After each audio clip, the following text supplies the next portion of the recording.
when we have the piston attached to the camshaft, we want to just test it, make sure it turns smoothly. And as you can see, sorry, maybe now you can see it. It's pretty smooth, right?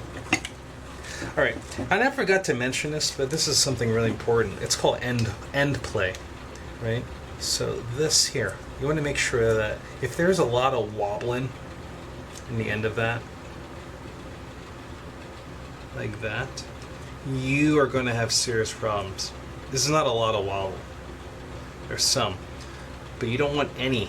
You want to have as little as possible. So it's a good thing to pay attention to when you're rebuilding your engines. Check for the end play. If it's a lot, you're definitely gonna have an issue. I want to point out something here with these engines. If you take a look at the, I'll use my light, see if that helps. Can you see that line right there? Right here. You see that? Now that line, right, this line right here, should point to the magneto on this side over here. That's how you can. That's one way to know for this engine type the orientation of the piston. Okay. Great. Just wanted to clarify that. I have some parts I want to dip into the ultrasonic cleaner. These really carboned up the valves, so I'm going to clean those. While I'm at it, I'm just going to do everything else, like the caps and the springs. And that was bag number 14. And then in bag number 12, that has the gears.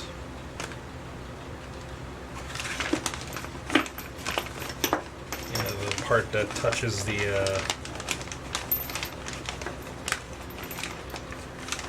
bottom of the valve, right? So I'm going to clean those also.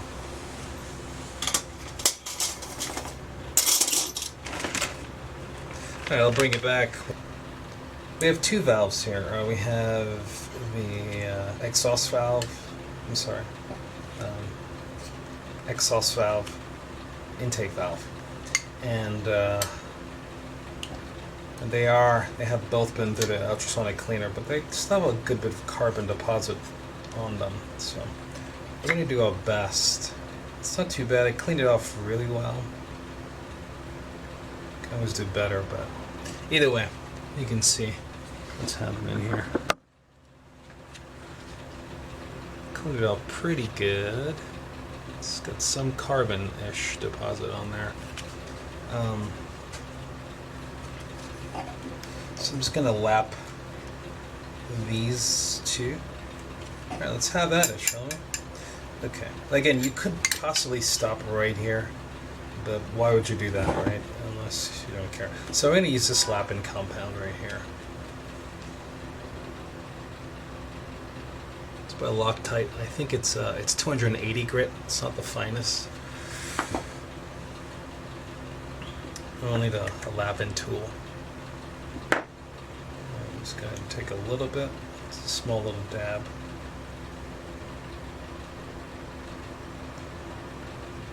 Put it around like that. And the most important thing is to listen to the way this sounds. You can hear the cut-in. It gets quieter and quieter and quieter and quieter. It's quite a therapeutic sound. And that's how you know you're getting a good seal. Right. Let's see what we get, shall we?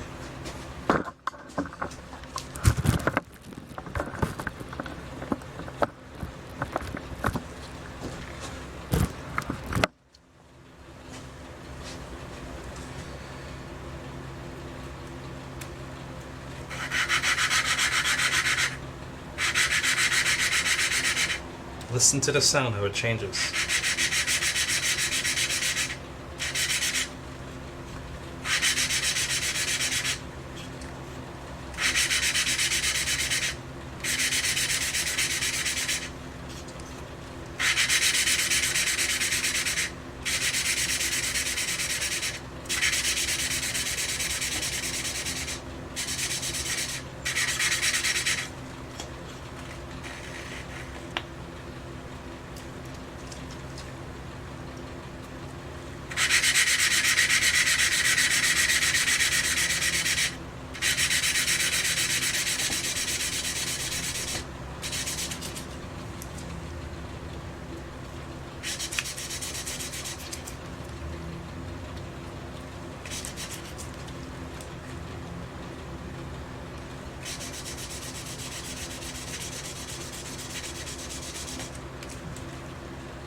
And that's it.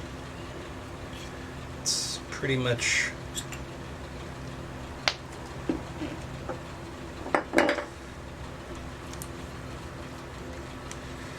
gonna mate really well together.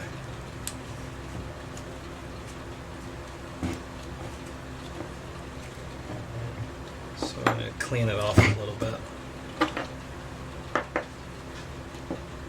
I'm gonna use isopropyl.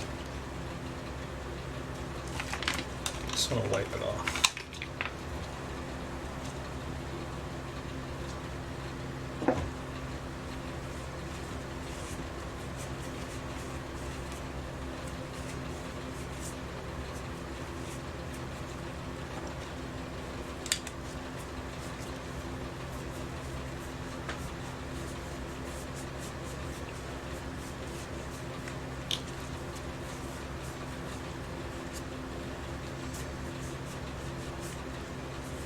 So just repeat the same step for that valve.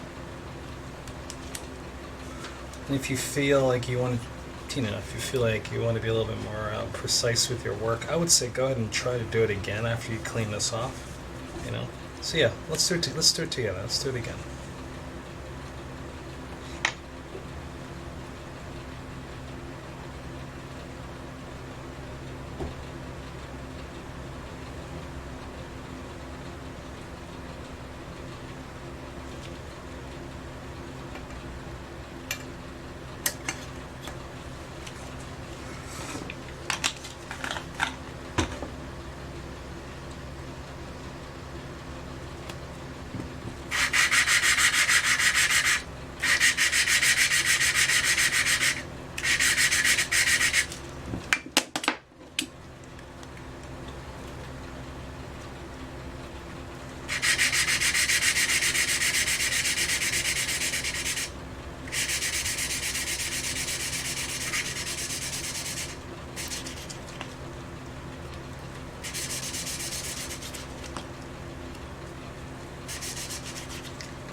That's it.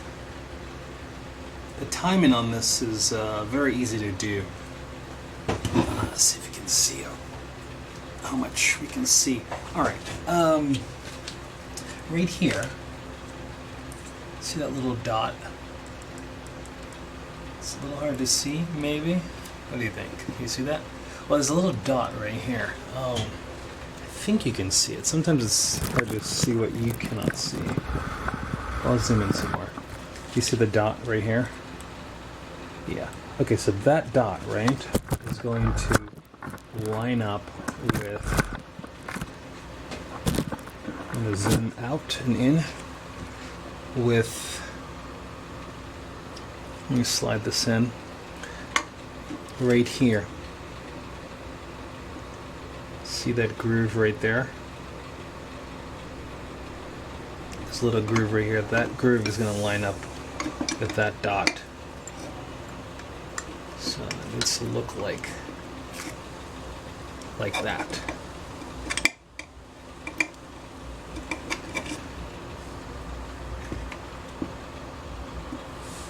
Oops, sorry, I'm off. Like this. See? So that dot, that groove lines up. And that's how you get this, that's how you set the timing. Now it should go around 2 times and it should line back up. Oops, sorry about that. Let's give it a spin, see what happens.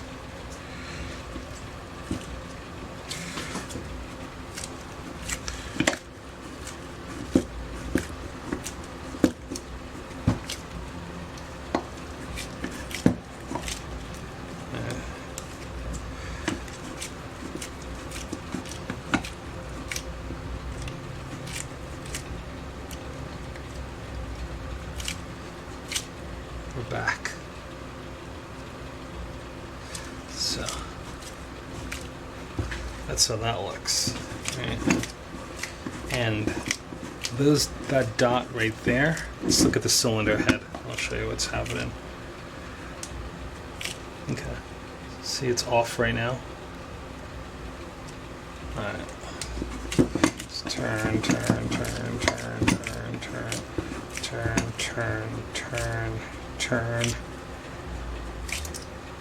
They're back together. See? Okay. So that's how you set the time in. I'm going to pan out a little bit so I can try to put this back together. You can see what I'm doing.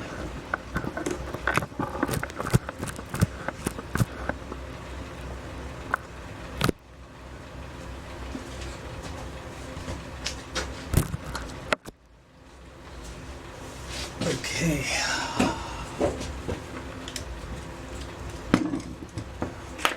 So I'm going to take that back off.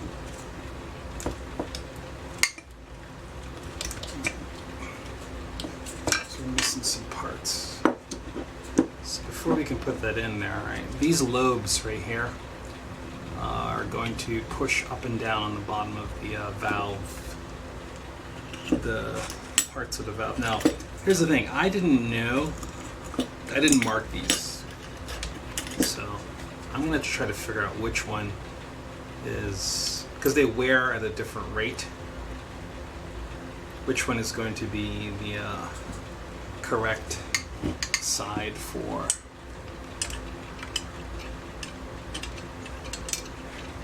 the intake.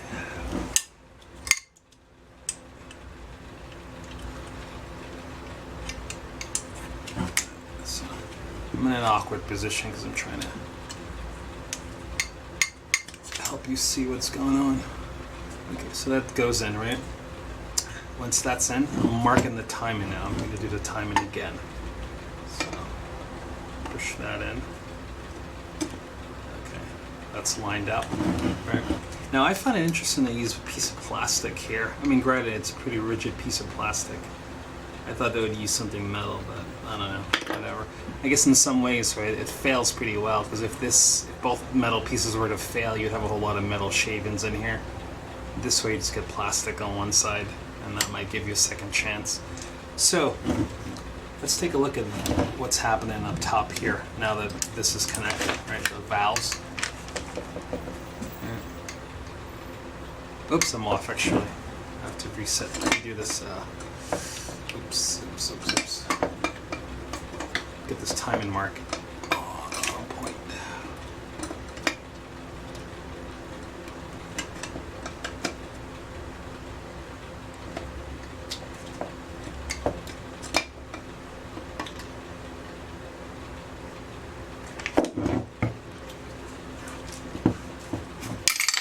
Oops.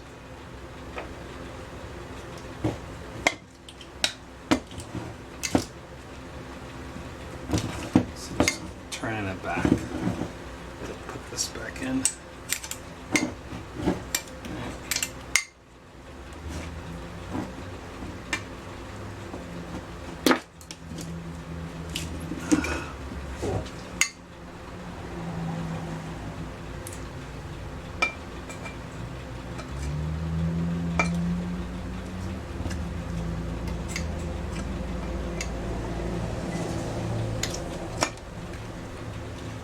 So now that's in place. I'll zoom in so you can see.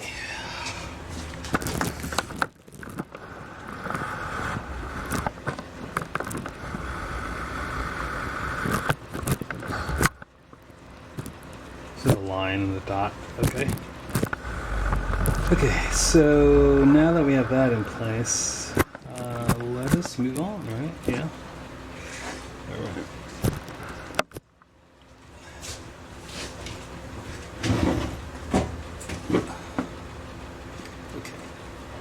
Now we want to take a look at these, the top of the valves, and see how they change as we go around. You see that they open and close.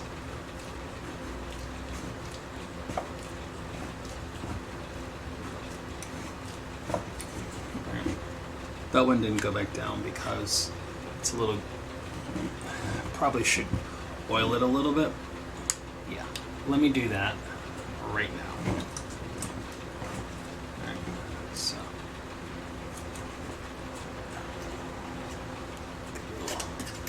this little 3-in-1.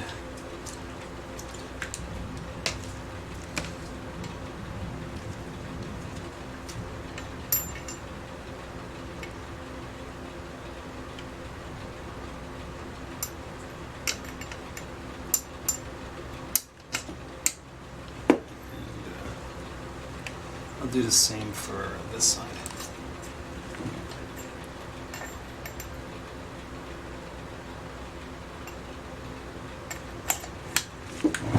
And inside of here, I'm just going to drop a little around. Let's see what happens now, shall we?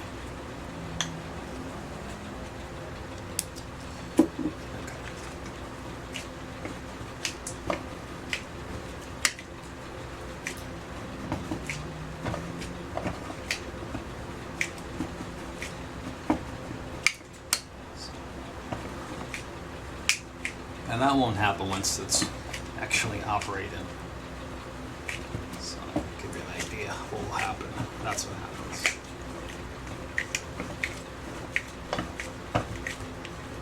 I want to describe to you a little bit how the 4 strokes of an engine work. This is a 4-stroke engine, and there are 4 strokes, right? Let's take a look at the valves and how they work in relationship to the piston. Okay, so this is a top dead center, right? T, D, C, and there also is a bottom dead center. Okay, top dead center, the engine, right, with the piston it goes like this. The first part of the stroke is the intake, so as it goes down like that, right, it just sucks in the fuel air mixture that's right here, that's being pushed into it. Now once it's sucked in, right, it's gonna come back up, right? This is the second stroke. This is the compression. On this compression stroke, it squeezes the air-fuel mixture as tight as possible. This is why piston rings are really important, because it wants to trap all the air and fuel mixture into that area as tightly as possible, so that way it can. The tighter the compression of fuel and air mixture, the more explosiveness you're going to get, the more power you're going to get. So, and you get. That's why blow-by is a bad thing for engines. Piston rings, they got to see all the way around. Blow-by is when you're getting all the air and stuff going by, and then, you know, fuel and stuff starts coming in there, oil, I mean. So here we go, right? We go out, right? We're compressed. So we've had the the compression stroke. Now at this top right now, right, the spark plug ignites and then pushes this down. This is now called the power stroke. That's what turns this shaft right here and flywheel, right? So power stroke goes down like that, and it's coming back up now, right? On the way back up, right, it's got to get rid of all that, the byproduct of that combustion process, of the burn of the hydrocarbons, and that's going to be the exhaust stroke. So it's going to take all the fumes that's coming out of it and just toss it out the exhaust right here, and this is what this valve will do. Will open at that point. Okay, so those are the 4 strokes. If you wanted to know how they function on a 4-stroke engine. Another really nice thing that's, you know, kind of if you're kind of new to this stuff, it's the flywheel. The flywheel does. The size of the flywheel has like circular momentum on it. The circular momentum keeps this process going. So it takes up the little bit of space in between the ignition of the spark plug, just to help keep this whole shaft turning, the camshaft turning, so that way you can go through the entire process. Okay, so that's it. The valves have a certain sort of clearance that's necessary for this motor to run properly. The intake side is 0.05 thousandths to 0.007 thousandths. So here's my my feeler gauge. I'm at 0.007 thousandths. And I just want to make sure that this engine block is at top dead center. So, where everything is sealed. Right, so that's, everything is sealed. Right? And then I'm holding the intake down. And I'm just going to try to slide this through. Oh no, let's go this side so you can see. You can see I can't get that through, right? Okay, so let's go ahead and see if we, if 0.5 will go through that.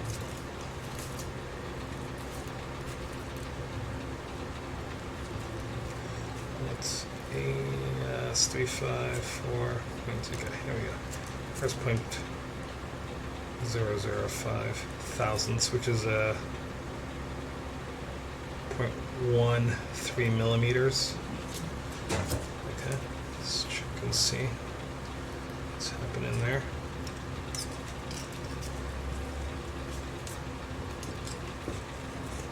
Okay, it goes through, but it's kind of tough, right?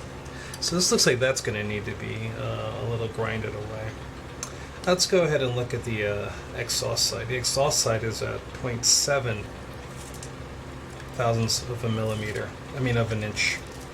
7 thousandths of an inch to 9 thousandths of an inch, which is this side exhaust right here. So let's see what happens here. So let's push that down. Okay, 7 thousandths works really well. Okay, let's see what 9 thousandths give us.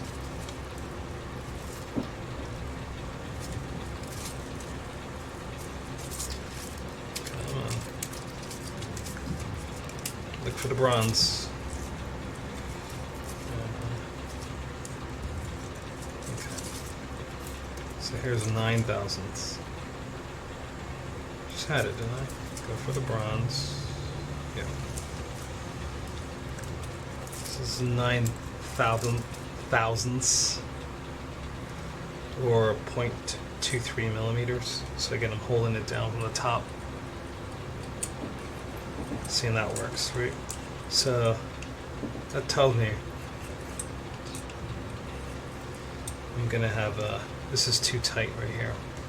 So I'm just going to grind it away a little bit. So it's going to be interesting. I have this drill bit set so I can try to build a jig to help me hold the valve. And it's got to get the right diameter. So I think it's this one here. Let's see. So if I didn't have these indexed, I could just use my multimeter. I mean, I'm sorry, my micrometer. And measure the diameter of bits. So this bit is a 1/4 inch. So 1/4 inch bit should help me hold it.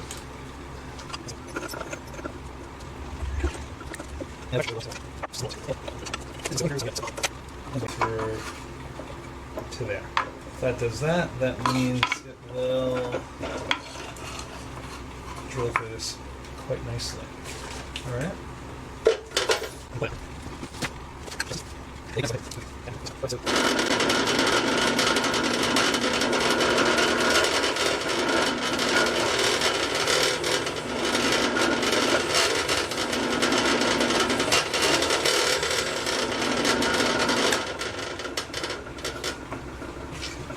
See how well that holds. Did you see that? Any of that? Yeah, hope you did. Okay. Perfect. So that way I can hold it and it'll be flat and I can grind away. Cool. I'm probably not going to grind, I'm probably just going to sand it. I don't know. I'll figure it out. We will figure it out, right? So this is what I envision. I have 150 grit sandpaper. Thought about maybe I can just go like this. So I have it a little bit protruded. Just kind of like sand it.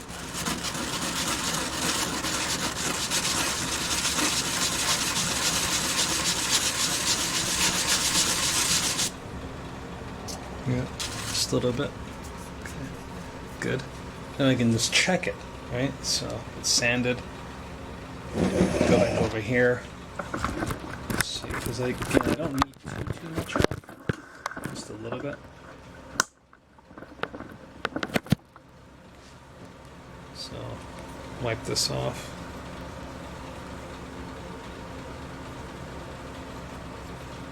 Put that back in.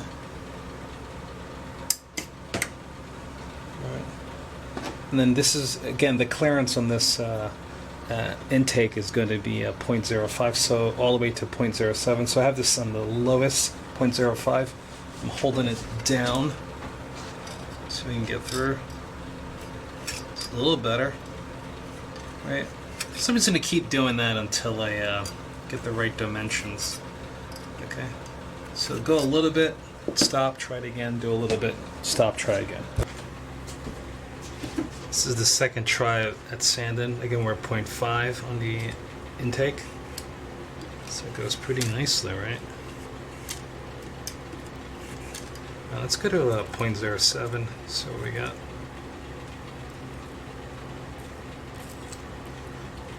0.007, sorry. That's 7/1000ths. That would be the higher end of this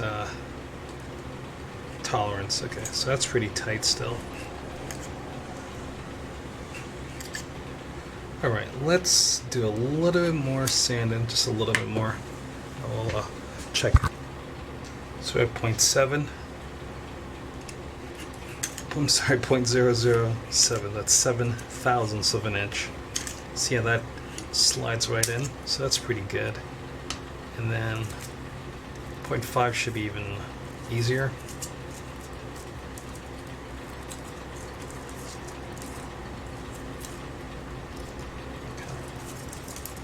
So here's 0.005 thousandths of an inch.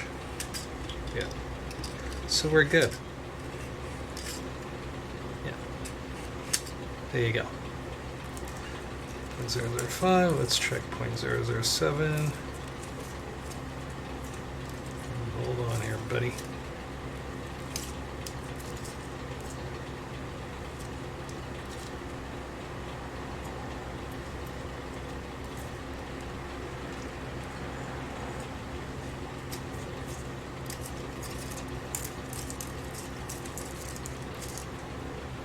Again, I'm holding it shut. Just checking the clearance.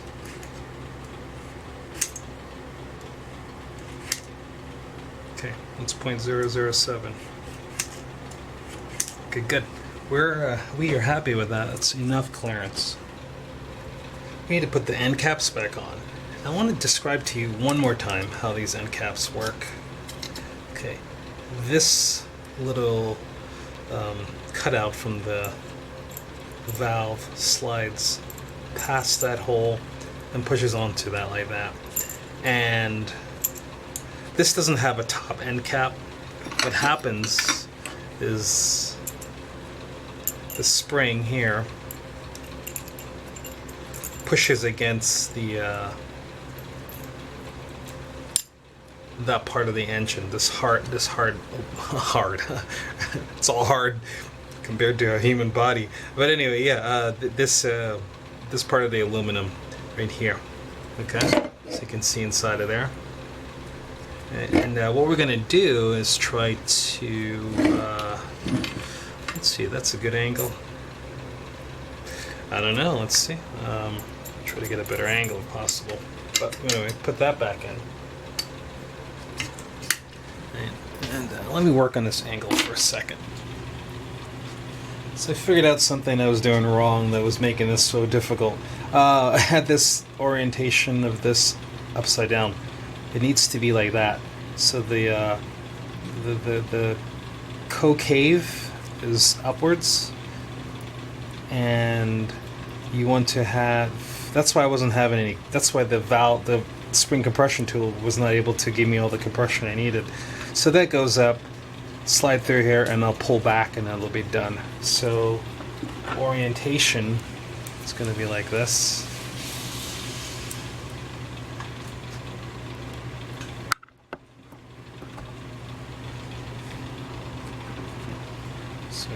So orientation will be like that.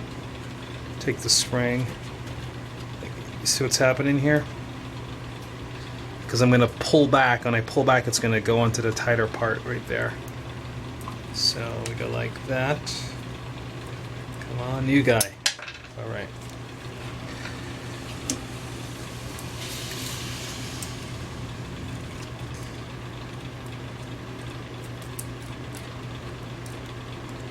Oops.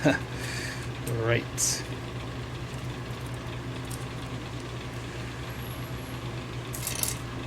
Yep, it's gonna work, trust me. Never fails. Alright, so right here. Slide that on like that. Good. Good. That's looking good. Get that lined up real nice. Should I use the adverb nicely there? I think so. Get that lined up nicely. Adverb. Okay, and that is the orientation we want. Because we're going to pull back and it's going to latch onto the hard part. So we're going to let's insert the valve.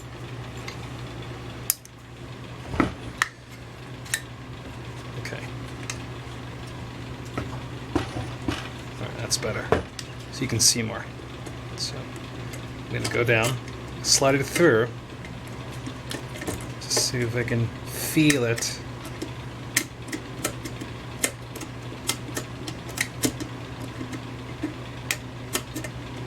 There's a moment, right? It kind of just, you can feel it latch on. Okay. So I think that's it right there. It should be just pull back on it. And that should work. Yeah, there you go. See? And now it's seated spring around the valve. And then that's it. And again, this needs to be done at top dead center. Turn it back to the front. I'm going to check our timing marks. So let's line this up. See timing mark right here. Okay, let's do 2 revolutions.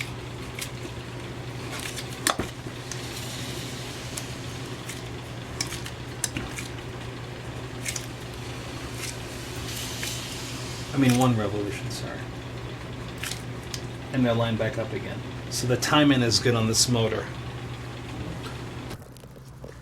If you look closely, the sump has a lot of gasket left over on the outsides. I want to remove those also. So I'm just using the grinder, the 1/4" die grinder with bronze wire wheel.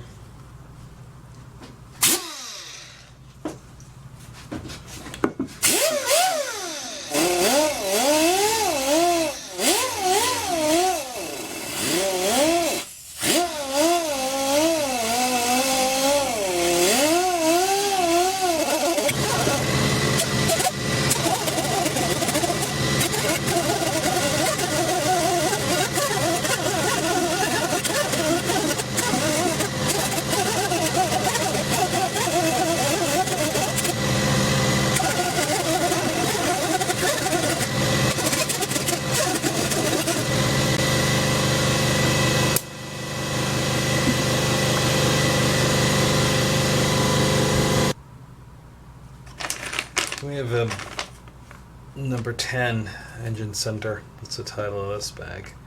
And we're going to place the... this is attached to the governor.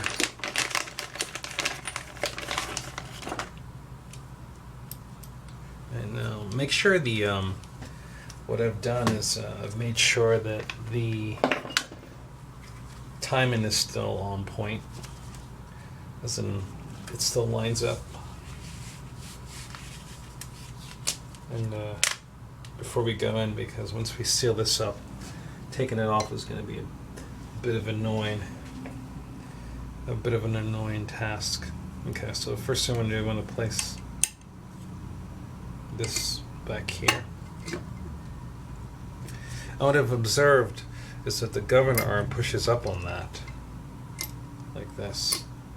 Right? These gears here, they mesh together. Right? So something like that should probably happen. I don't know anything else. I mean, I looked at it. Looks pretty straightforward.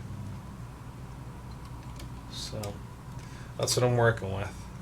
All right. What I want to do is I cleaned up all the surfaces, the two maiden surfaces. This is going to slide in like that.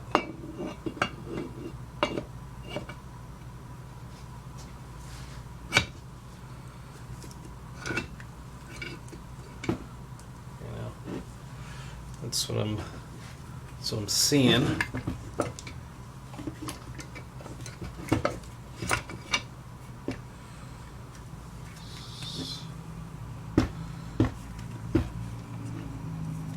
This is important because this hair has a.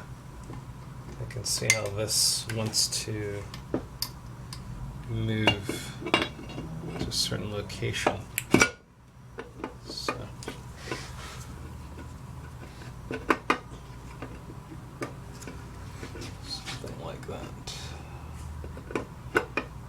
Lined up.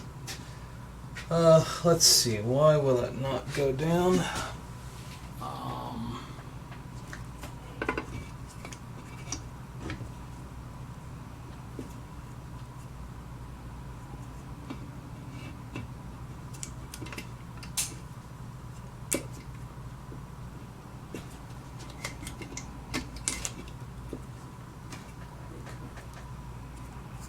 Any particular stopping it other than it's just having a little hard time getting past the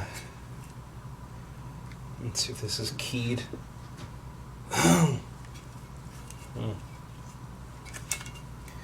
Yeah, this is definitely like keyed right here. So let me look at this for a little bit and I'll bring you back. Let's try this again. I feel like this is such a pain in the butt. Anyway, I got this now. I'm gonna try this. It's a Permatac, like a high tack, as in tack, not tack, gasket sealant. And my plan is, at least again, make sure to time in this set. Everything's good. Here, that's in place. I don't think see any specific about this. So we're going to go with what we see here to hope that everything's set up properly. All right. It's a super awesome little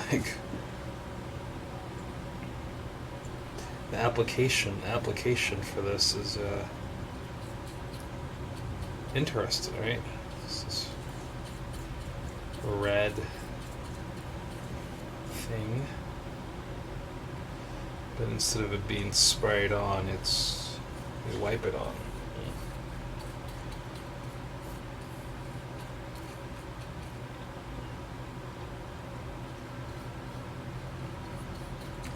I should have really checked to make sure that the gasket matches. Oh, it's too late now.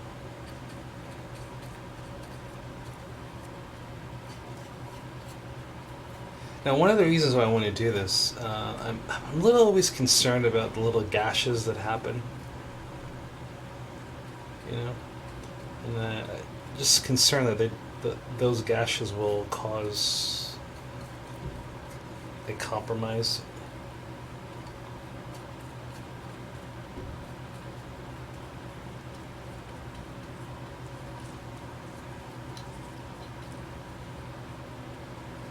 In the seal. So that's why I do that. That's if you want to understand my motivation behind why I'm doing this. That's pretty nuts. Okay. So we have the new guy. Here we go. No. Okay. You like it? There you go. That looks good, right? There we go. I looks about right. I'm going in.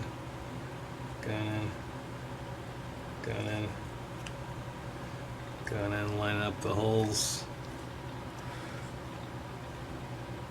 You can do this.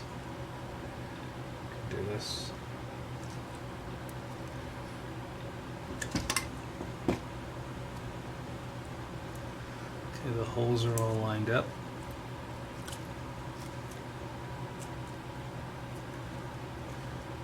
Again, this is optional. You don't have to do this. The manufacturer does not do this. I am extremely paranoid because I'm redoing the gasket and I don't want it to. I don't want the engine to fail again anytime soon. Well, everything fails eventually, but I'm just trying to minimize it. So my thoughts now, right, are to do it the same thing on this side. And just put that down. So, everybody on board? So, making an executive decision right now. That's what's happening. Did I miss anything, anyone? Did I get everything? I'm always concerned about this because it's like if you want to like do this after the fact, you know, like, oh, I messed up. I should have gone back. That's a nice part. So how's everyone doing today? Yeah. A happy lazy weekend here.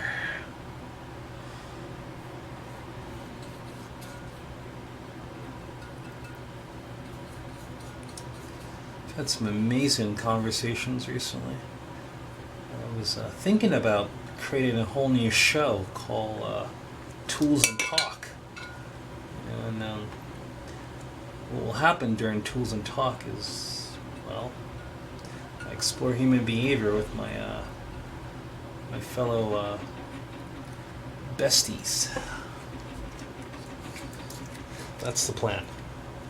Tools and Talk.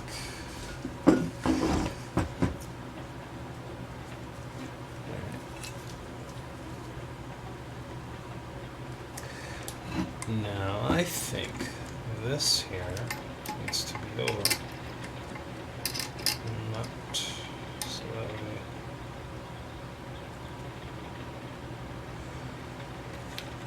Don't need to lube that because it slides on pretty easily. Some might want to lube there. I'll suggest you do. I think you need to. Okay.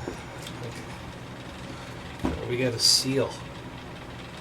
A nice seal too on top of that. Okay. I think we should test it, see if it turns over. What do you think? Can we test this? There you go. So turning it. Making sure the engine turns smoothly. Nothing impeding the actual flow of movement. Or path of movement. Can you say flow at that moment? Okay, good. We are good. Oh my god, finally. Alright, so these bolts obviously attach to that. So I'm assuming this is number 10. Okay, again, I highly recommend this. This is awesome. Oh shit. So this is part number 80.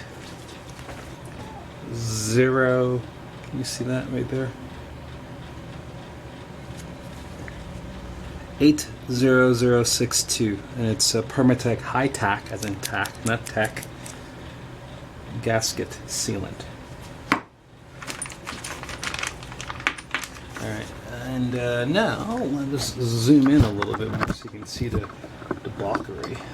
Show us some success. Right. So we have these bolts.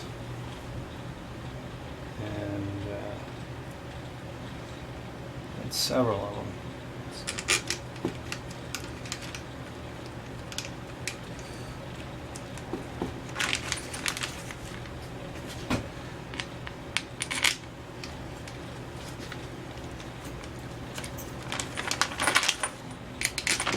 This was a game changer, finally doing it this way. I kind of like pile all the bolts up and leave them wherever. But this really helps me organize. stay organized, especially if you're like unfamiliar with something, you know, like a new engine or so. Why struggle with it when you can struggle with trying to figure out how to put it back together when you can just do this, you know? And also you won't lose parts. So it's a double win. It's a win in many ways. You know, you don't have to be concerned about losing parts. You can have a rough idea that this belongs to that just because of the way you group them together. You know, that's the good part. So something else right here.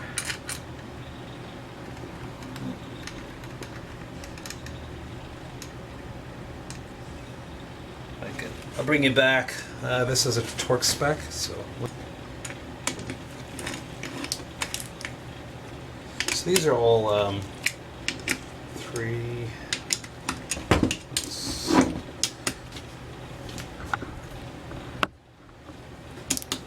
these are all 3/8.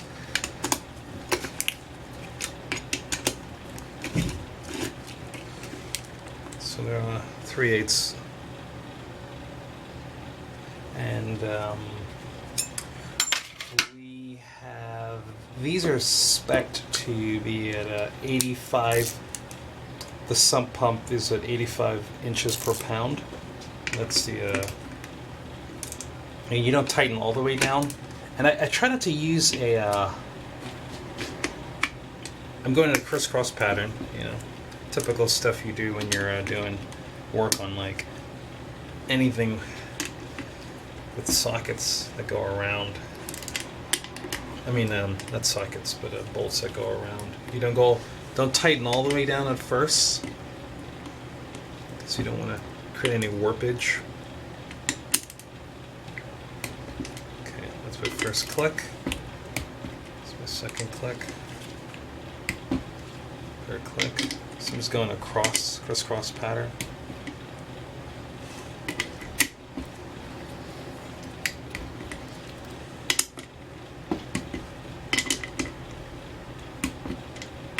Double check everything.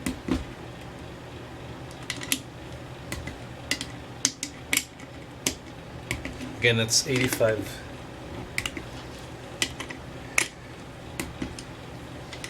inch per pound, and that works out to be in the Newton meters to be 9 Newton meters. Yeah. Okay. So we're done to sub. We have a lot of cool little weird stuff on the outside to attach now.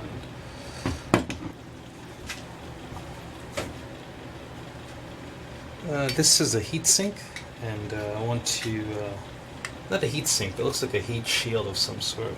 This is a 1/4 inch. That's that small little bolt right there. And then that goes in over here. There's 2 bolts for to hold this together. But I believe they're, the bigger one over here has something else that sits on it, because I can see like a washer shape. So I'll get back to that when I get a chance.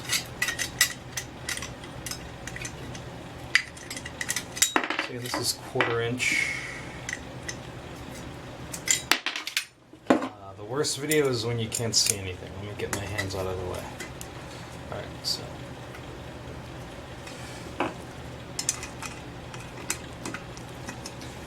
Making sure this is lined up with the other side. When I say lined up, there is, see right here. Cool. And there's another spot over here I need to clean off the gasket. Here. This looks a little, needs a little bit of loving. Yeah, let's wire wheel that. And we'll wire wheel a little bit of this right here. And then right here, there's a gasket just a little piece of it there. So yeah, you can see it. So we'll clean that up right now. Shall we try? Yeah? What do you think? Do the thing I don't like, use a razor blade. Yeah. I really don't want to do that, but lose the corner. Alright.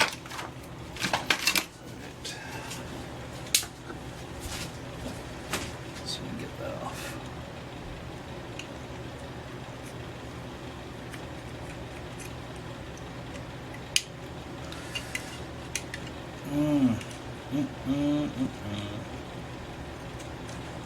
I really hate razors. Like I said, there's got to be a better way to get these little things off.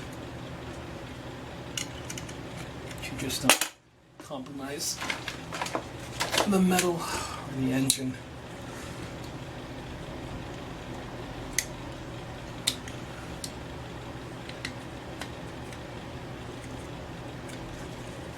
Let's see if the wire wheel in there, get that stuff out of there. So you can see.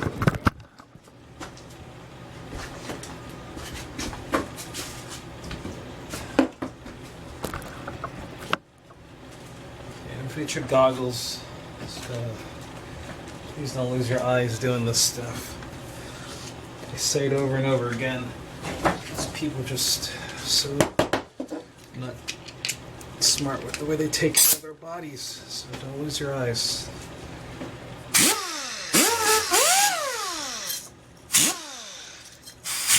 Yeah, it can't get it in. The diameter's too big. Okay. Here? Yeah? Let's clean that off a little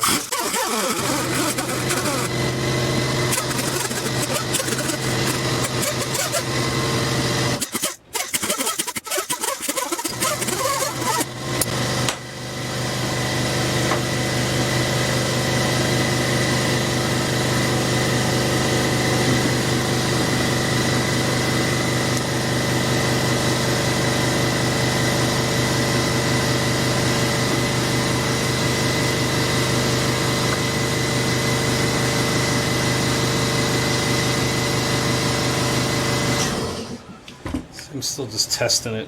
See, it goes up and down smoothly, no issues.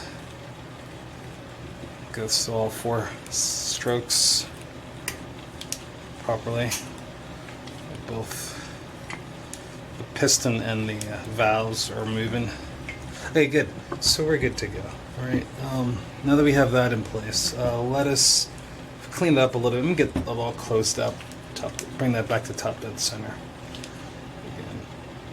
Okay, so minimize anything falling inside of the engine. I'm gonna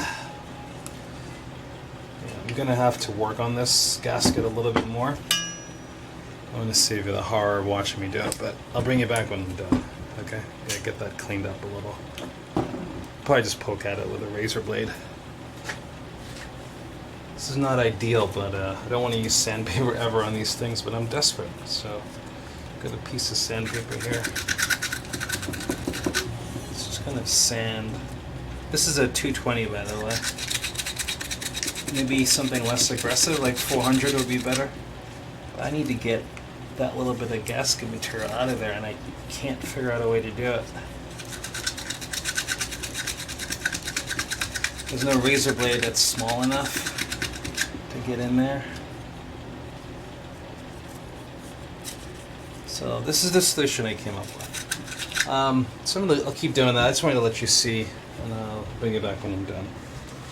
So I tried a lot of things. I was not too successful, so I went back to the 3M adhesive remover, and I'm getting a little bit more success with this. So I kind of spray it, soften it up a little, take a screwdriver, flathead, and just kind of go at it.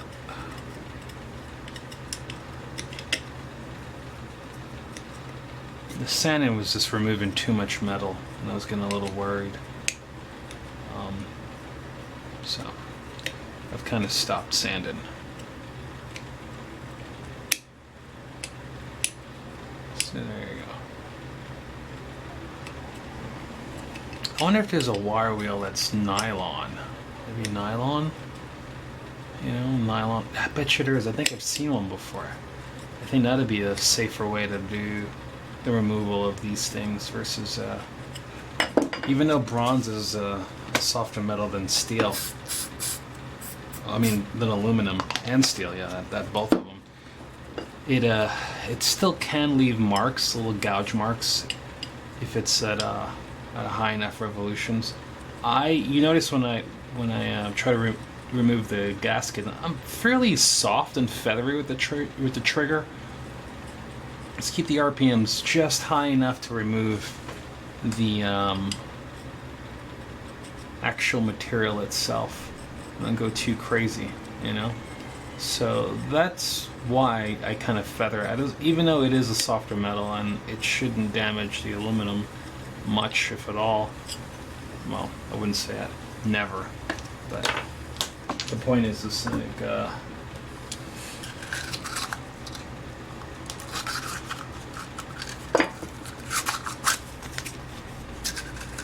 it's better to err on the side of caution. And these are because these things are not, you know, super high-end vehicles or motors. You can get away with a lot of stuff, so they're good. They're good training grounds for like developing good technique, you know, versus like trying to do this on like your hot rod or something more important, significant.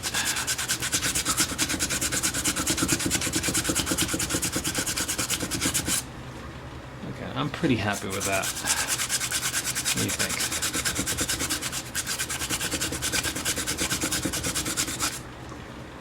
Almost there. Yeah, let's flip that around.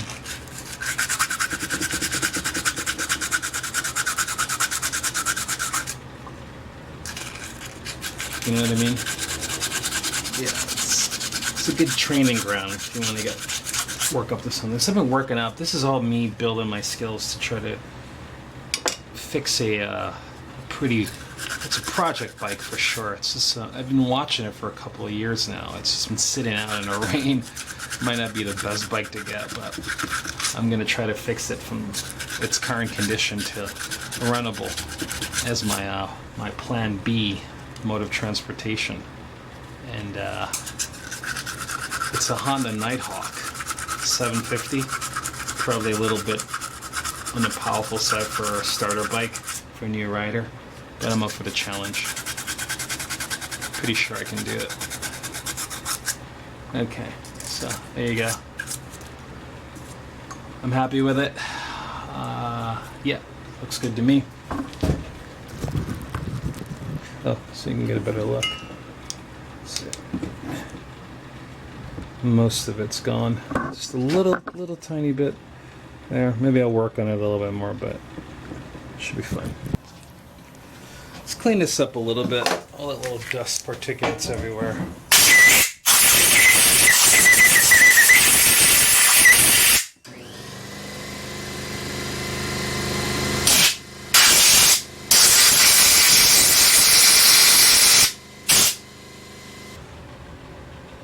Go ahead and put the top of the cylinder head on. So this is the new gasket. I'll line it up first, make sure it's looks right. Good. And this is bag number 11. I wrote an engine head. And we'll do the same process where we also make sure that this also lines up, so put that back.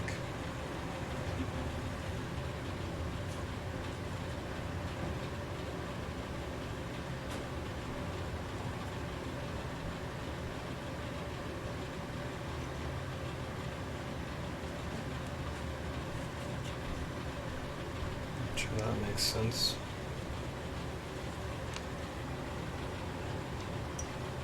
Sorry. That makes sense. Okay. So let's flush for that. Okay, cool. Alright, let me just put this without that. I want to see what we're looking at.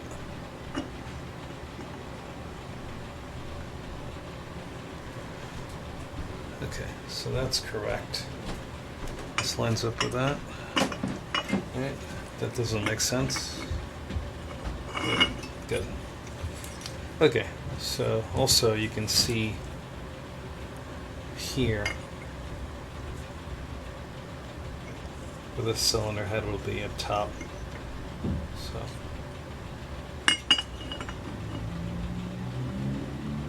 Okay, so that's how that goes. It looks funky, but I don't know. What do you think? No, so the magneto will be here. Something over there. I don't know. I think I got it. This has been a little paranoid, and I had to double check and make sure that the alignment's right. So this is correct. Let's get this down. I want to be really careful with this because I don't want to get any weird stuff on the inside the cylinder or the cylinder head. So what I'm going to do, so that's the orientation. I'm going to put it on this, just like that.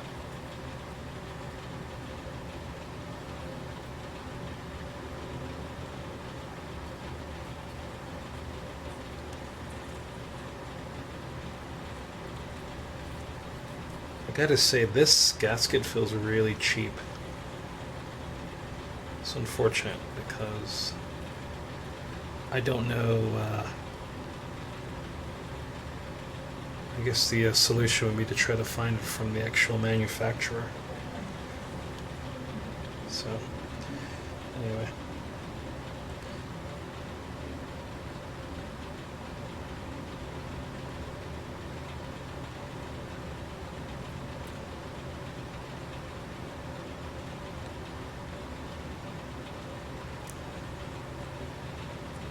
Okay, so that's that.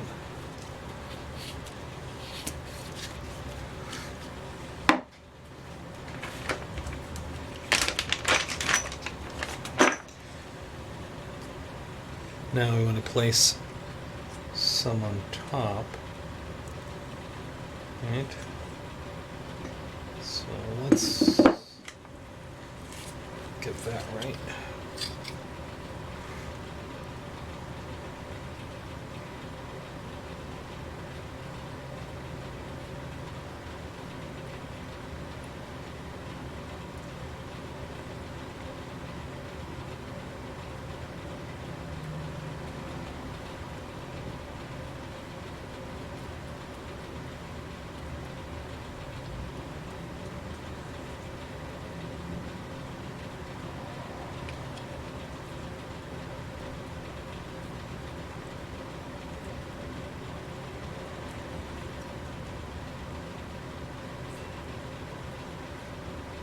Like how I talk about being all clean and then and neat, and I made a mess over there.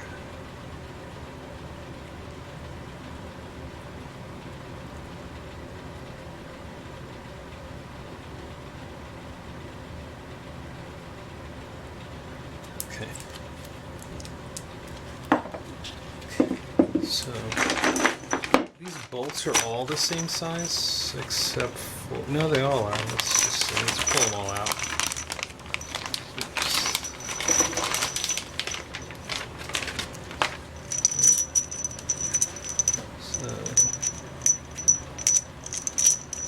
Some of them are a little bit more burnt than others because they were exposed to the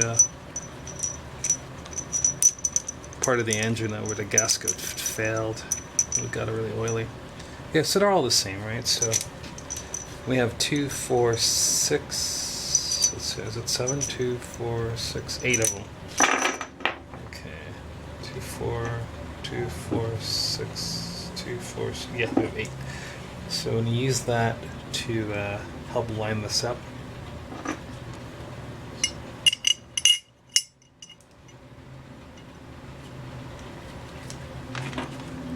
Go opposite sides.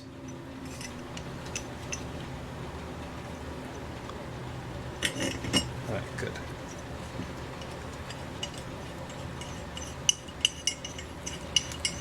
Alright, so you see what I'm going to do. I'm just going to screw these down.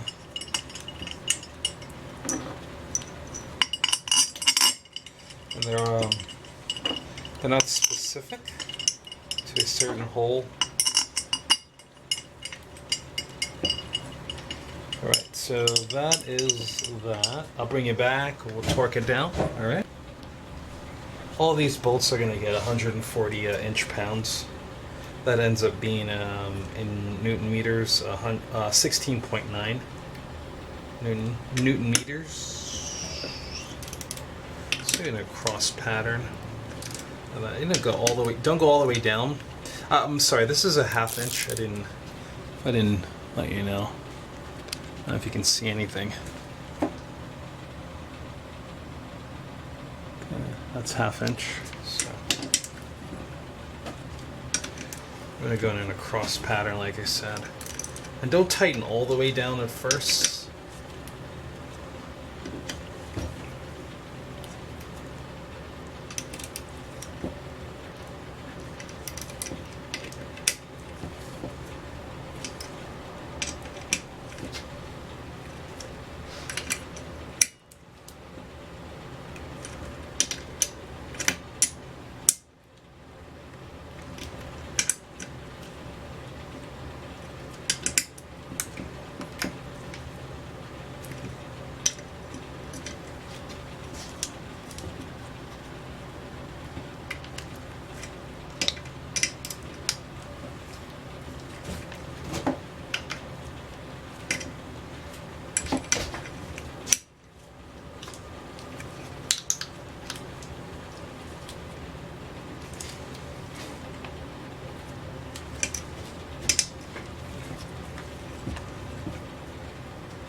Sorry I had to do that.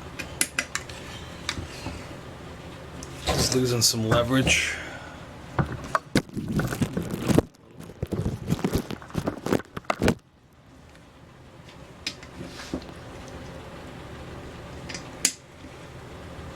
Okay, that's my first click. Let me go to there. That's the second click. Gotta go here. This one.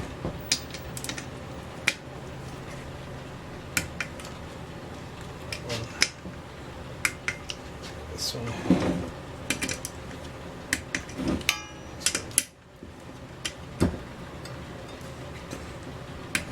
Okay, that one. This.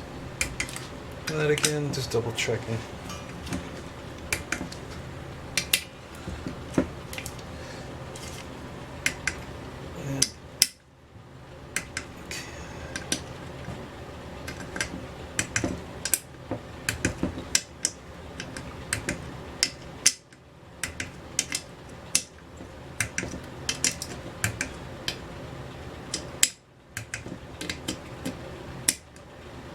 Okay, that's 140 inches per pound, or you can think of it as, or it's also equivalent to 16.9 Newton meters. We have here bag number 9. And then bag number 9 has this and the 2 bolts that hold it on. Now this has a gasket over here. This is the pain in the butt gasket that we're trying to remove for a while. So this is the new gasket. Sorry. Looks like that. Okay, so we'll do the same treatment to this as we did to the other. We want to...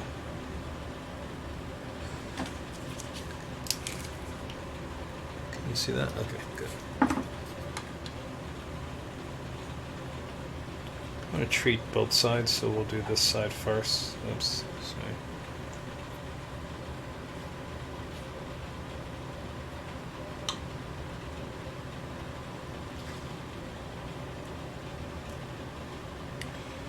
Oh boy.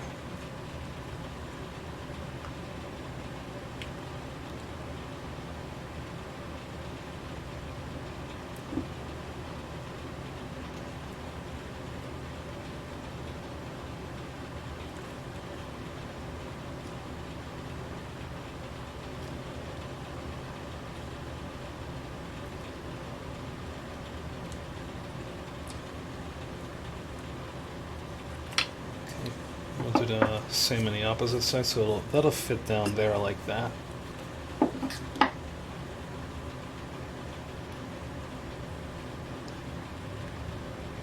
Just gonna paint it on there.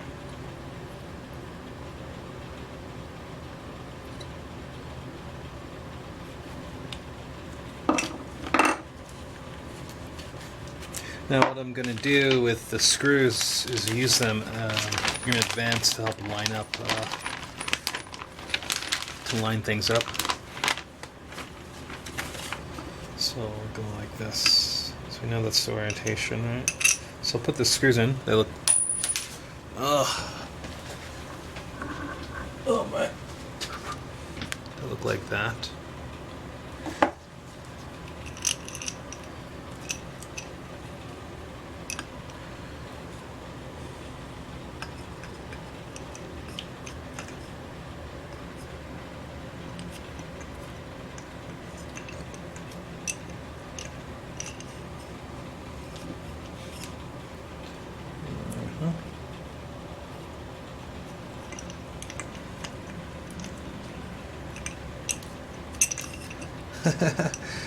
Might be a little too messy here. Okay, how about this?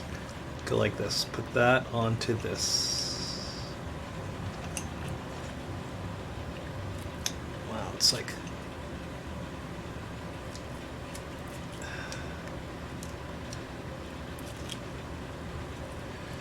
Can't say this is easy to work with. I understand what it's doing, but jeez. Okay, put that on, like that. Line those screws up. Get them started.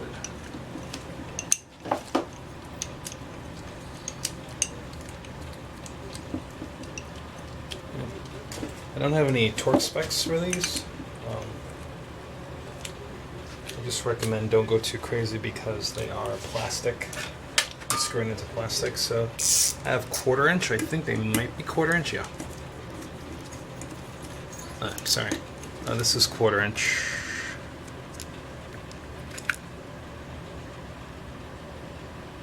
You can see that.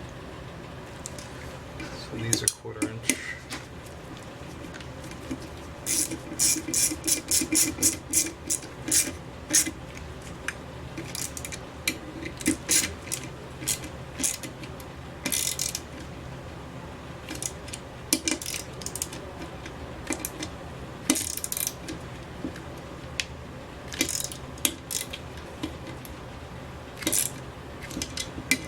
So once that's done, I have a couple of things down here to add on.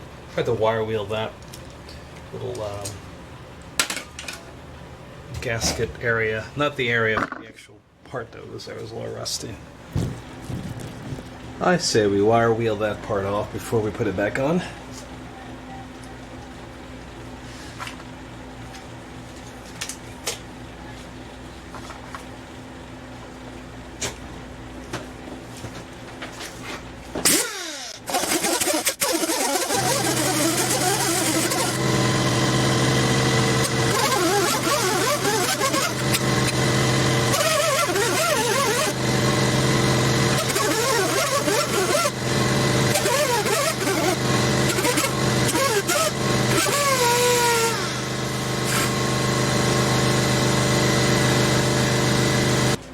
I decided I'll just like leave this governor arm to be adjusted later.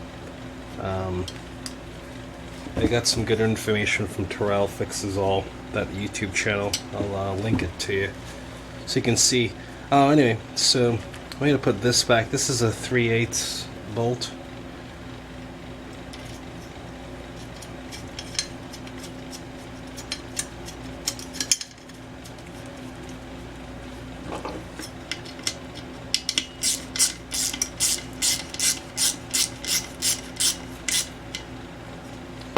I'm not just set there with one bolt in it.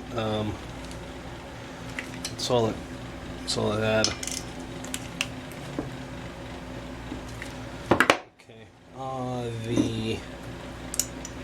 Okay, so this part here was what we just cleaned off on the wire wheel. This chamber, this oil goes through there, it looks like. that was in bag number 8.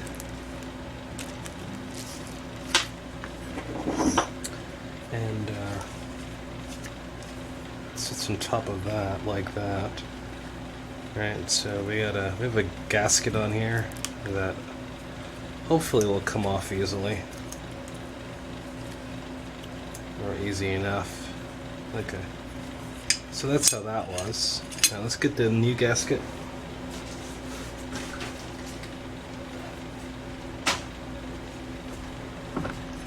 Here's our new gasket.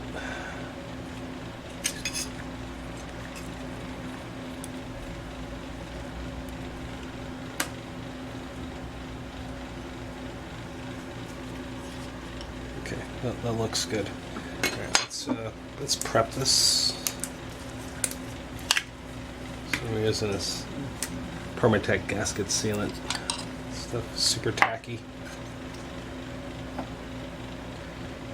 And it's gonna let's see, I'm gonna do it like that. Oops, okay.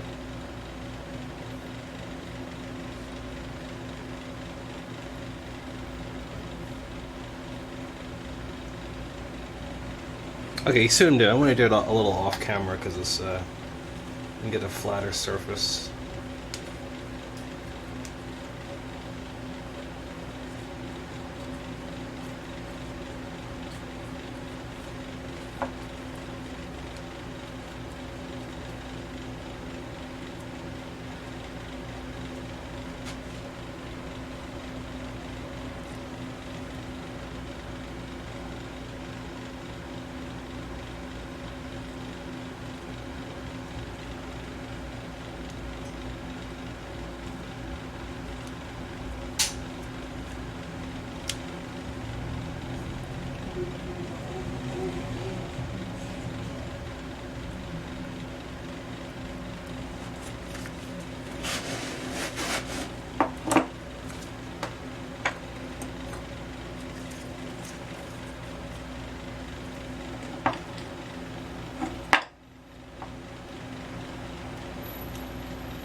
No, oops. Shoot. Some of that stuff went inside of that, the engine there. I don't want that. Oh boy. Oh boy, oh boy, oh boy.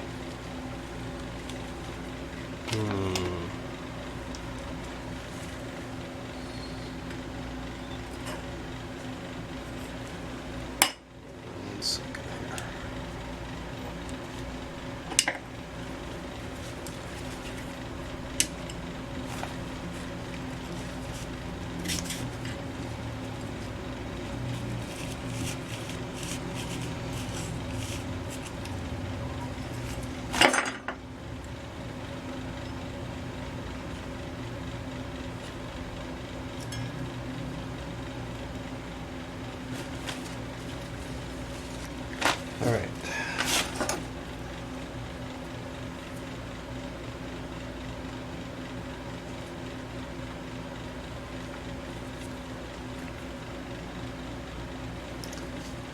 Probably would have been better to let's put it on the outside of this here. What do you think about it?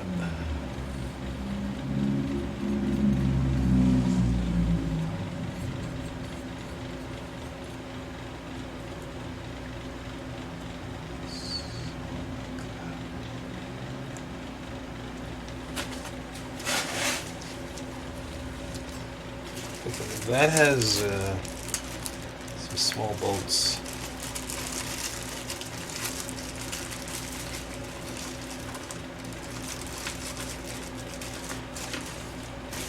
It look like this.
So these look like they might be 1/4 inch. Yep, they are. Okay, so these are 1/4 inch.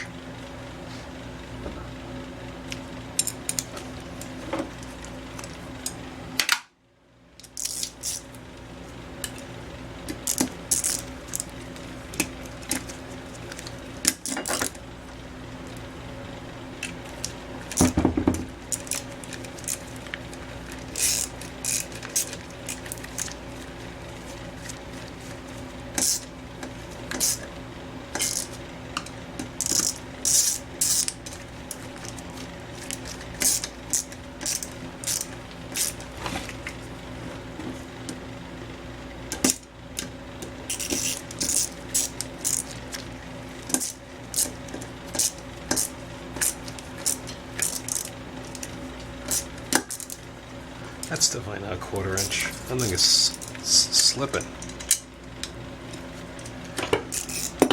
I thought it was 1/4 inch.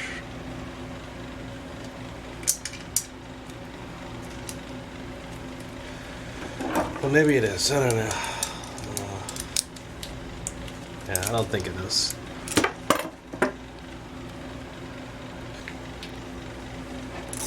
It definitely is a 1/4 inch. I'm not really sure what is the why it slipped so much. I'm gonna get rid of some of the distance. See if I need.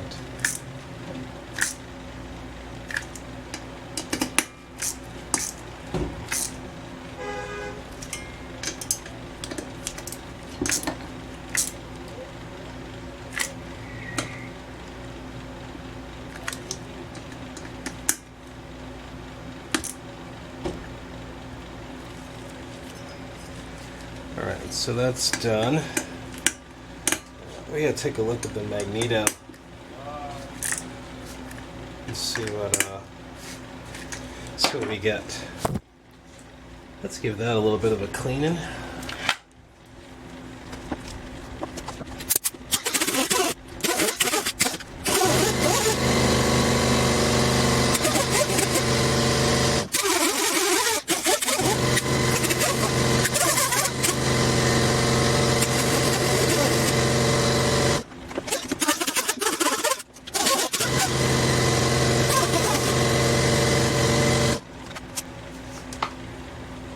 Probably the most important part, to be clean.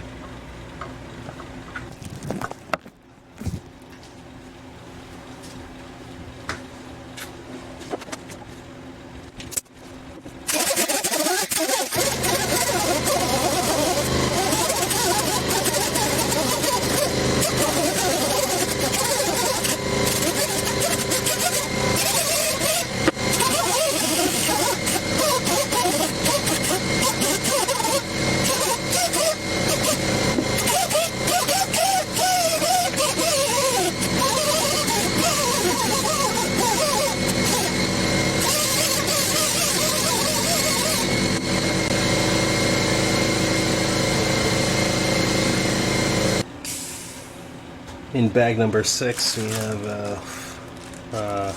bag number 6. We have the bolts. This is the flywheel and bag bolt. So I'm going to put that back like this.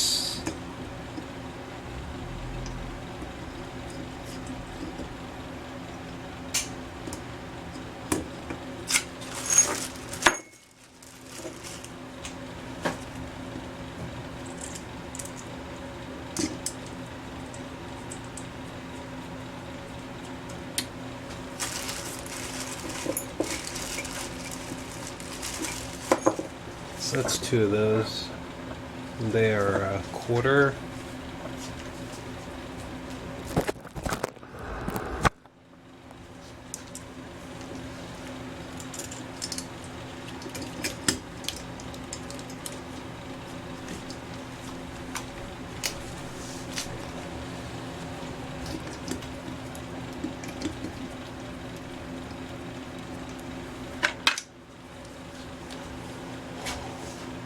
these are 1/4 inch. Don't go too crazy with the torque. Leave them loose because we're gonna need to like set the air gap later.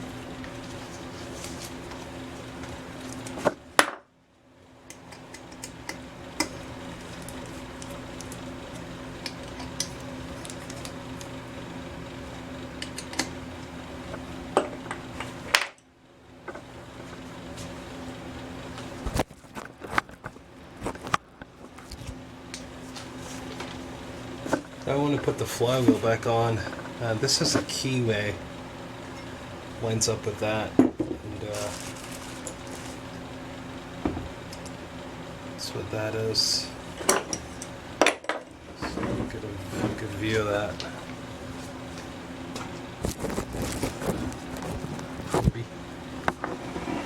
Ah, there you go.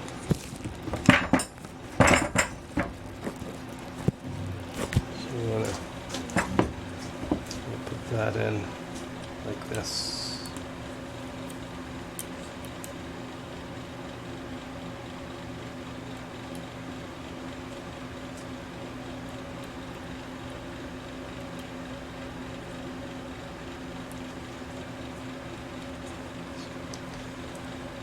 Let me get a little punch, I'll be right back.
I absolutely forgot to put this for the pull start back on. Oh, they suck.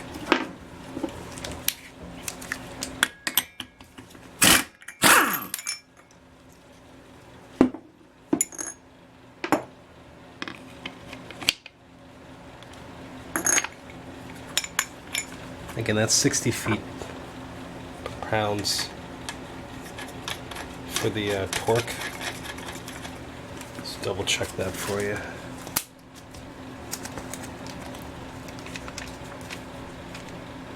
Yeah, 60 feet pounds per. I'd say, why don't we, since I took it off, why don't I do this properly? I'll show you how to do it properly.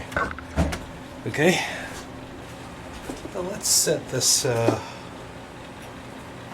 torque to 60 feet per pounds. And to do that properly, we want to do a couple things. So it takes some rope, right? This, the piston, you turn it right, with this until it gets to bottom dead center. And so it's all the way down at the bottom, the piston. Right, so I just turn this until it gets to that position. And then take my rope just slide my rope in all the way down as much as I can, right? And then I turn it till it can't go anymore, so the rope is impeding the movement. Now, let's see. We probably want to go this way. Yeah, let's go that way. Okay, there we go. Because this is this bolt is threaded clockwise. Now remember, this is 60 feet per pounds. That's the torque spec on this. So I got my torque wrench.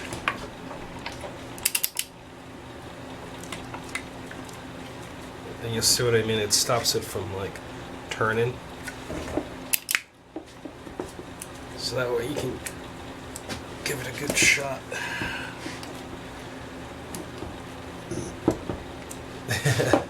It's like a really awkward thing to try to hold. Let's see what angle works best here.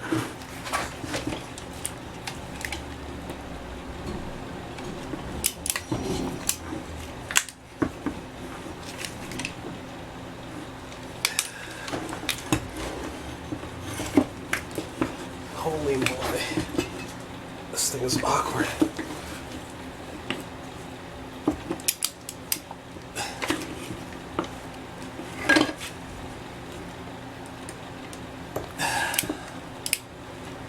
Man, 60 feet per pound is seriously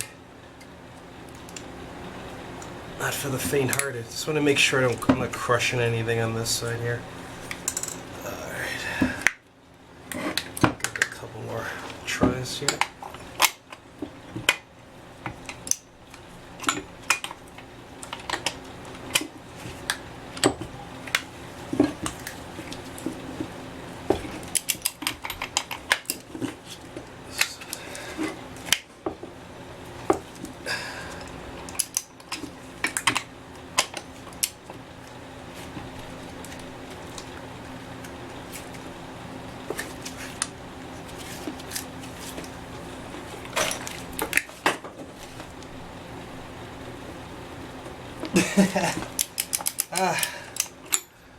All right. Wow.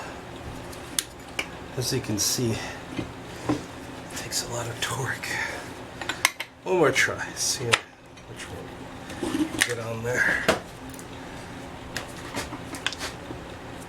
Fight is real, ladies and gentlemen. The fight is real.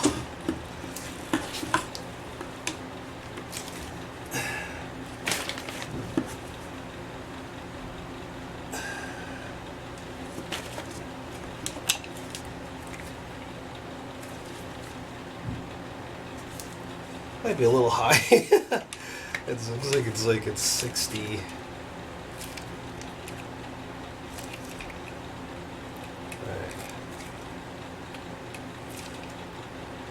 Right now it's at 60. Was it 65? Let's see if that makes a difference.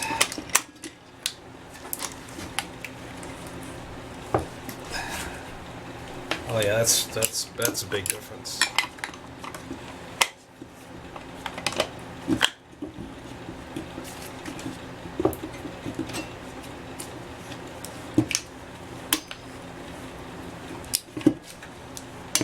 Okay, alright, that's the click. Oh, we're good, ladies and gentlemen. So, oh wait, sorry. Wait. Everything goes well, right? We should be able to take this off.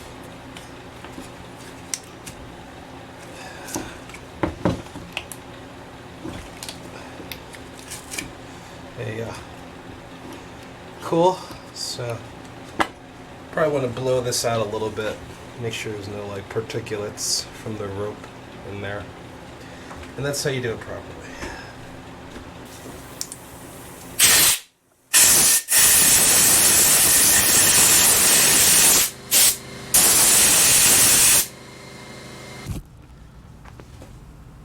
Boy, oh boy, we're back. We're back at bag 13. So we need to cover up the valve area here. And in bag 13, I feel like we're pulling out a surprise is this. And this is a gasket. Looks like that. Okay, so this gasket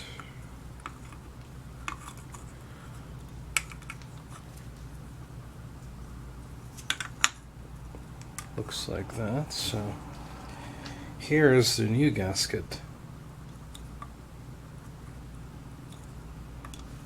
So that goes over those holes like that. So obviously this is on backwards, so anyway, that's how that goes. And I'm gonna have to do a couple things here.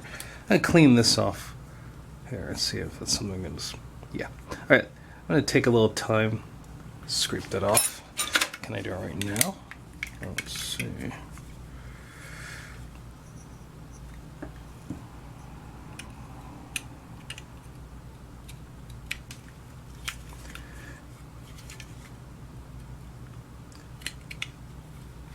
Alright, as you know, I'm not a big fan of razor blades, so I'm going to go ahead and do this off camera. I'll probably soak it for a little bit, and then, I don't know, maybe I could do it on camera. See how long it takes. So I'm going to use some isopropyl. This is the high octane stuff.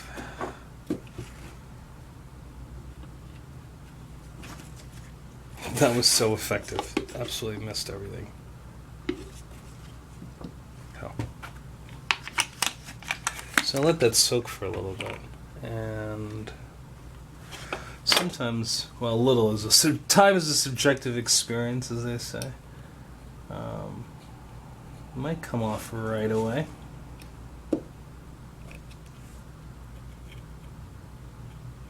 It doesn't look like it wants to put up a fight, which is nice.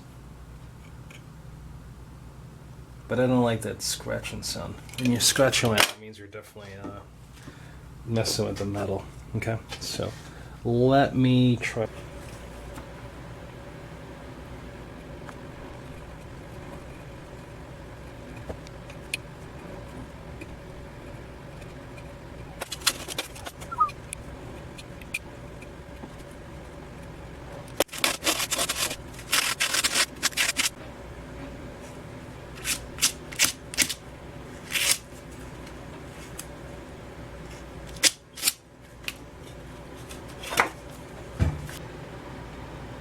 This is the reason why I'm not a big fan of sandpaper, and I understand why the manufacturers always advise against it. Sandpaper and razors and stuff. Can you see closely? See how that scratches up the aluminum? Right? Now there's got to be a better way to get this stuff off, right? This aluminum feels softer than the aluminum in that. So I wasn't feeling like it. I didn't feel like it was a good idea to use my wire wheel. I think it would have done more damage than the sandpaper. The sandpaper I use is 220. Maybe 400 would have been a better choice. But it's got to be a way to dissolve these like hard-on gaskets without damaging the aluminum below, and just remove them. So I'm still fishing for. I thought I was going to use aircraft. Like some people call it aircraft paint remover. I think something like that. Seems like that's discontinued, so I'm gonna try something else more caustic. I tried what did I try? Paint remover. I thought that would have melted that gasket material, but it didn't. Either way, let's continue. Oops, sorry. So we're in. This is for commitment here. There's no turning back. So that we're gonna go like that, and that should sit like this here, right? The bolts for this from bag number 13 is these are 3/8, and yeah, 3/8. So let's do it. bring you in all the action. On this one. Okay, so we need to use some of our, Permatech High Tack.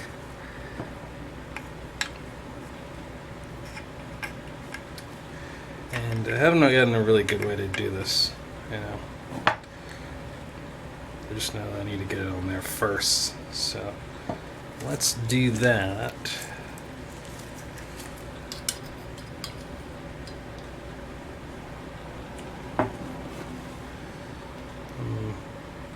Should probably put it on something. This stuff is so messy.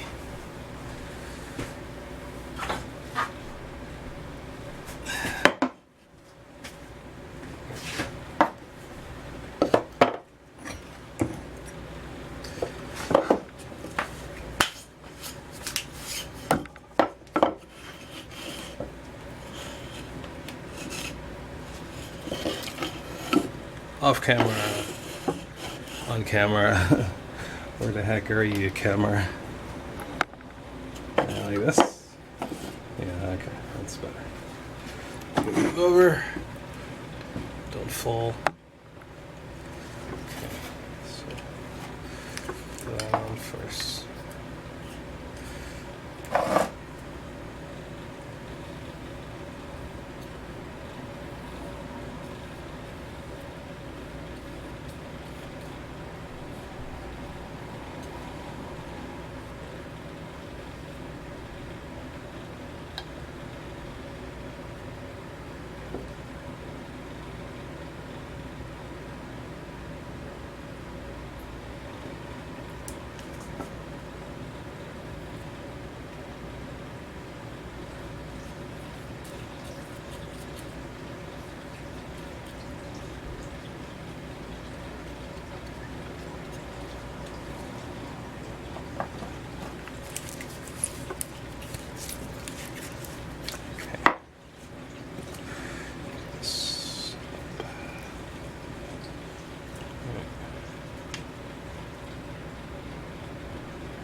That's good.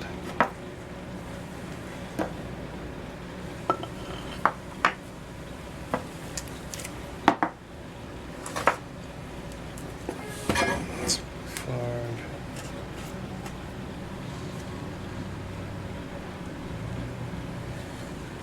So I'm gonna put a little bit more on this thing here.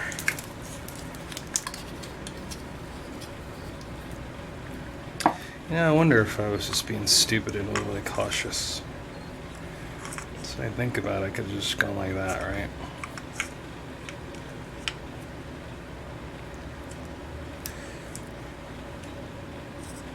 Yeah, that would have been better. That would have been way less messy and more directed.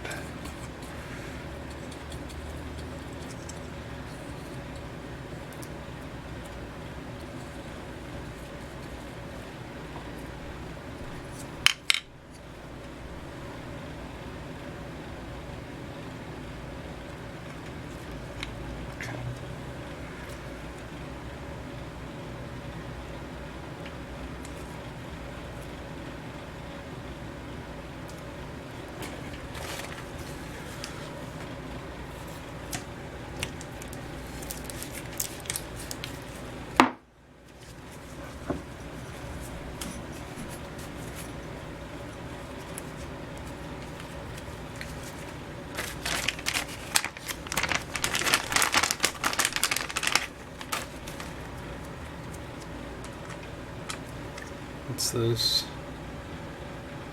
They are 3/8.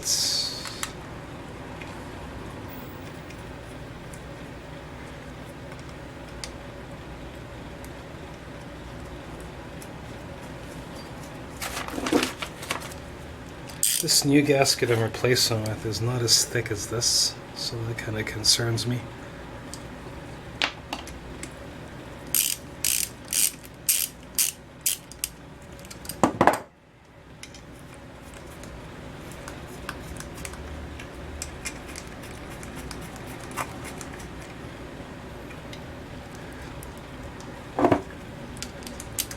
The kit that I got has two of them. It looks similar. I'm not sure if this was a. I don't know what it's doing with the two gaskets, but either way, the kit comes with two of them.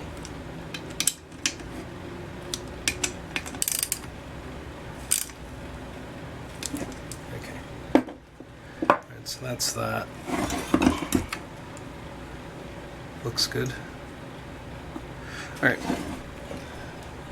Next. Need to put the governor back, and governor has several things happening here. By the way, we're dealing with bag number 5, and this bag has, you know, it says carbs and governor holder. Okay, great. There's a new O-ring that goes here. This attaches to the governor arm here, which I'm going to reset. I need to set this up properly by tightening this at the right time. Not the right time, but either it's down here I tighten it up, or up there I turn this and tighten it up. I'm going to figure it out with you. I was watching Taryl fixes all, and he gives a great video on that. So first thing I want to do is I want to take this off. Right, this is how this sat. Remember from the when we first took it apart, like that. This has to hook into the governor arm, and then we have a kill switch underneath here. So let's slide that kill switch. No. Let's do. Let's definitely not do the kill switch first. Let's take this. 1 second. I want to turn the magnet away from me. It just keeps grabbing the workpiece. Okay. So I'm going to grab the governor arm here. I think this is a better way to do it. Slide this through like that. Okay. Put that down behind here.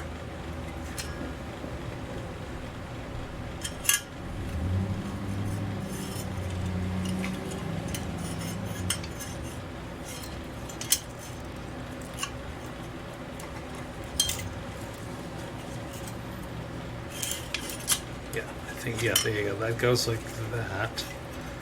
Because there's 2 bolts right here we're going to have to screw down. So there you go, that's good. Alright, let's take this kill switch, plug it into the ignition coil.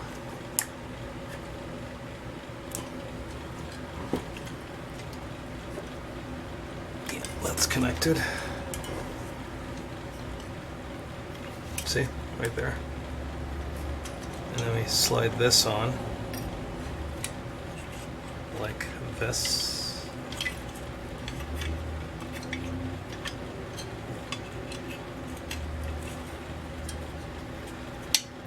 And then we have an O-ring that goes there. This is the old O-ring. This is the new O-ring. Put that on here.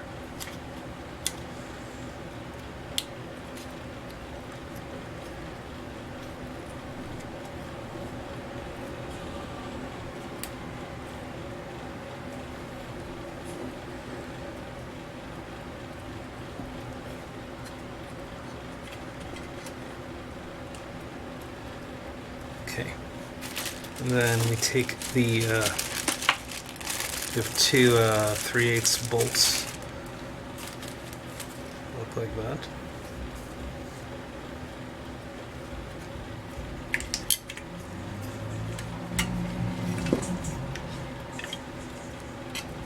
One's here.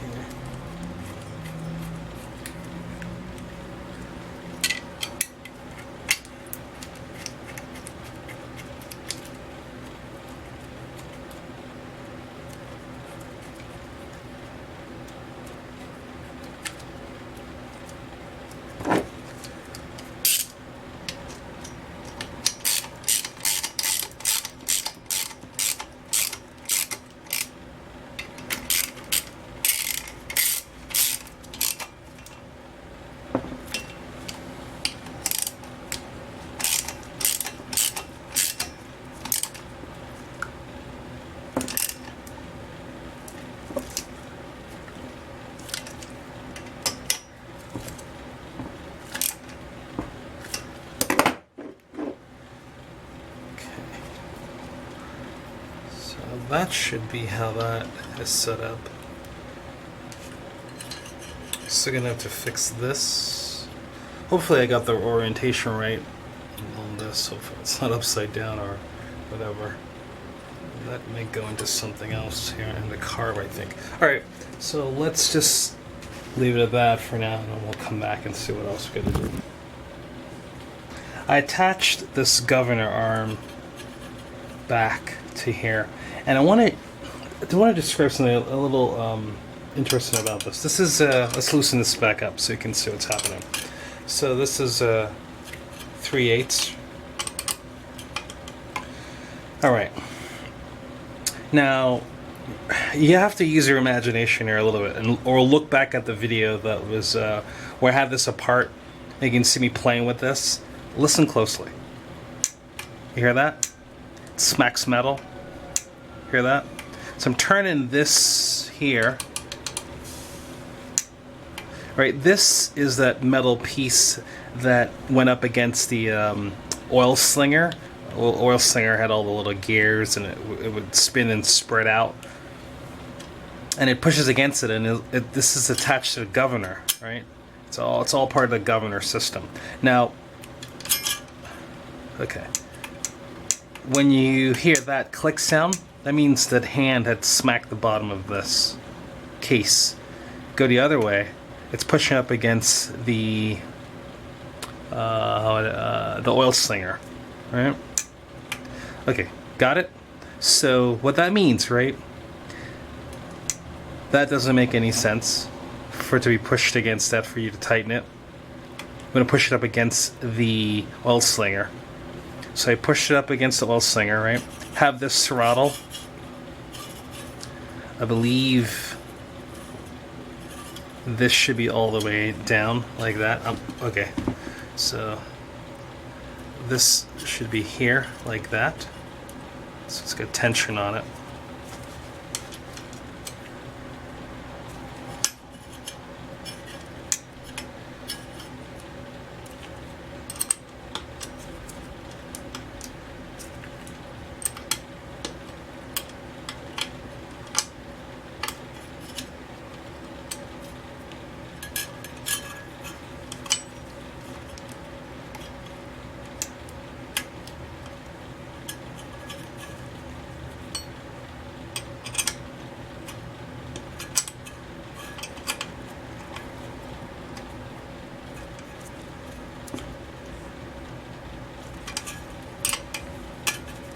What I learned from Taryl is whenever you have like issues with the your engine probably hunting at different RPMs just to get itself settled, it's probably because this might be loose. It's a good thing to check. Okay, so now that has tension against this, and that should now move it as it makes sense. Okay, so that's, I think that's set. If not, we'll find out, because as soon as we do, it's going to be really revving really high, and then we'll know if to go the opposite direction or just loosen that up a little bit. Okay, so that's how we do that, and then from there, we want to put the pull start back on. Let's see what that's going to look like. All right, turn it this way. Get a bit of view. So those two bolts up there. And this has to line up inside of here. Those in here. So.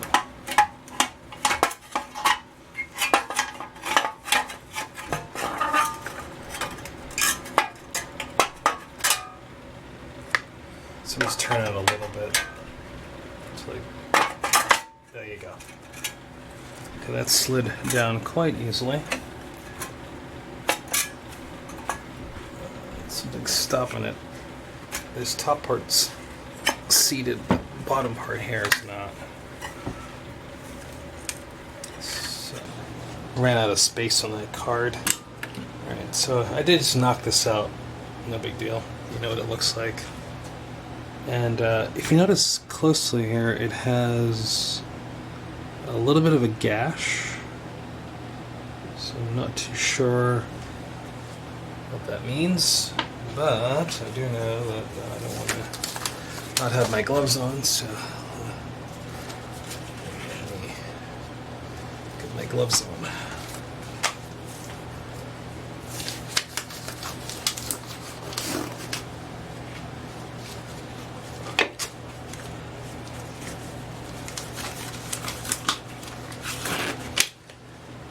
So I'm thinking we can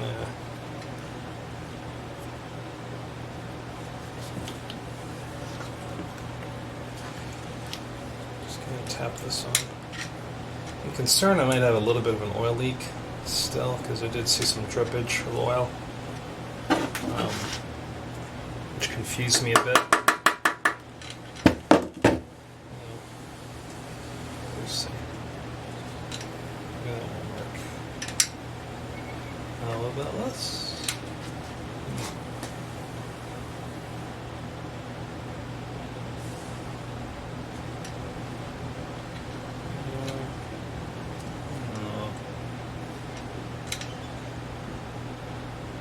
This thing looks like it's gonna fight me a bit. I need to sand the ends down off of this. Yeah, I'm gonna do that. I'll be back. It's a little lumpy on the sides there. You see that? So I'm gonna sand this down a little. Okay, that looks a lot better. Just took the little like sharp parts out. I don't know, let's see if we can get a little do a better job at getting this lined up. What do you think? I'm not even sure.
Okay, that looks great.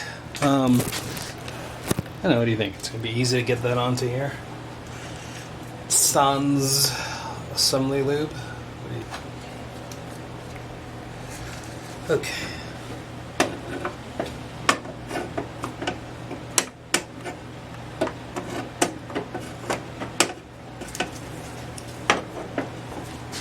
Wow, this is tricky to line up here. Dear Lord, help.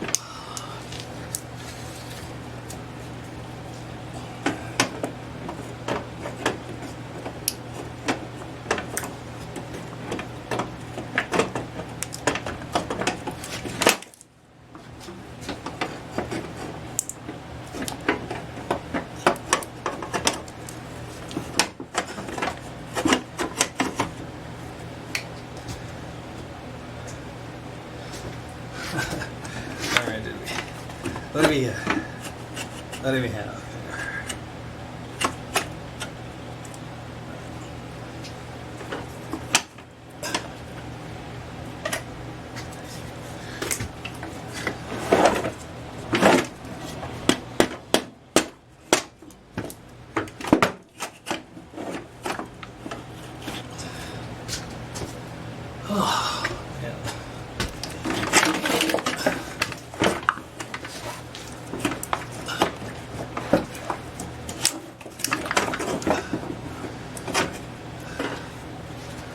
I tell you, this is not easy.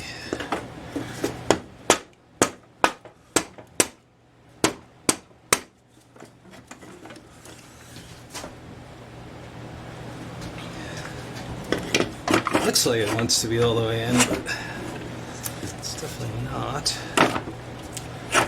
Just looks like it.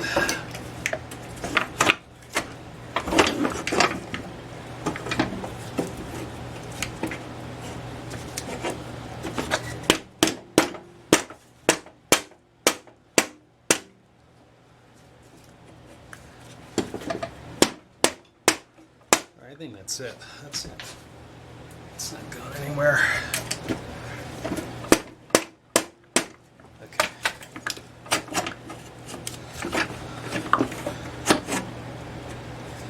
Alright. Oh my god. That is ridiculous. Oh no.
Alright, you see what I'm doing, right? Attach that, attach that, attach that. So I'm not sure who was here before, but they had a weird solution with all those extra bolts on top of bolts. Here's the first bolt, here's the second bolt here. You can see that they did the washer with that. I'm going to take that extra bolt out. It's not necessary. I think they probably should have just put a lock nut on there. The longer of the 3 bolts is on this side here. I'm going to take that bolt off also. I'll just leave that on. And that's on the muffler side, the longer of the 3 bolts. So these are all 1/2 inches. Just tighten them down. Okay.